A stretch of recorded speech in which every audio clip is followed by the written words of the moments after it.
Herkese merhaba, üroloji uzmanı Ömer Erdem Akkaya. Bugün sertleşme sorunu için farklı bir sebepten, farklı bir nedenden bahsedeceğim.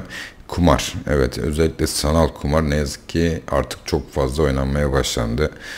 Birçok insan oynuyor, para kaybediyor. Kazananı pek görmedik ama arkadaşlar, acaba sertleşme sorunun için bir neden olabilir mi? Şu son dönemde açıkçası gelen hastaları değerlendirmeye başladığım zaman, ayrıntılı konuşmaya başladığım zaman hakikaten az para kazanan da kumar oynuyor, çok para kazanan da kumar oynuyor. Baktığınızda bir şekilde o kumarın getirdiği dopamin hissini insanlara yaşamak istiyor. İddia oynuyorlar, şunu oynuyorlar, bunu oynuyorlar. Şimdi mesela bugün gelen bir hastamdan bahsedeyim. Hastamız 26 yaşında, yaklaşık 3-4 senedir sertleşme sorunu yaşıyor. Hastamızın elle tutulur hiçbir hastalığı, şeker, kalp, tansiyon, sürekli kullandığı bir ilaç, psikiyatri ilacı, hiçbir şey yok arkadaşlar. Ama 3-4 senedir yoğun bir şekilde kumar oynuyor. Onun dışında hastamızda herhangi bir problem tespit edemedim açıkçası. Çünkü birkaç tane daha hasta geldi böyle arkadaşlar.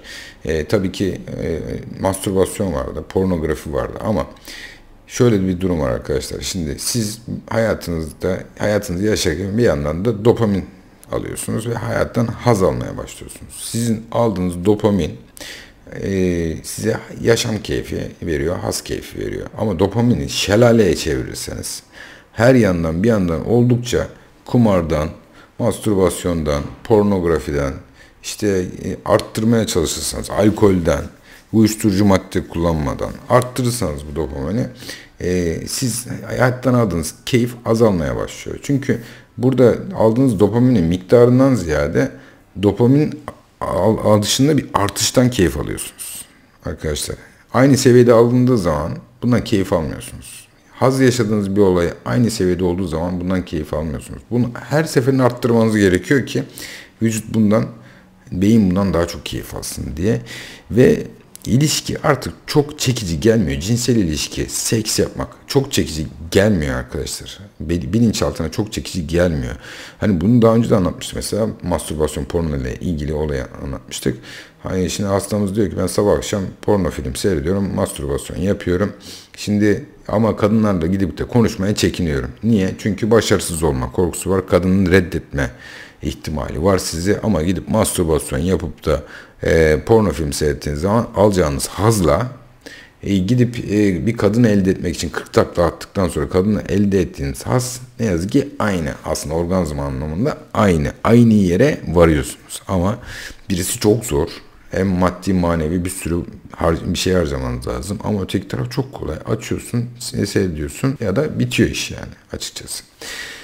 Yani sonuç olarak şuraya gelmek lazım arkadaşlar.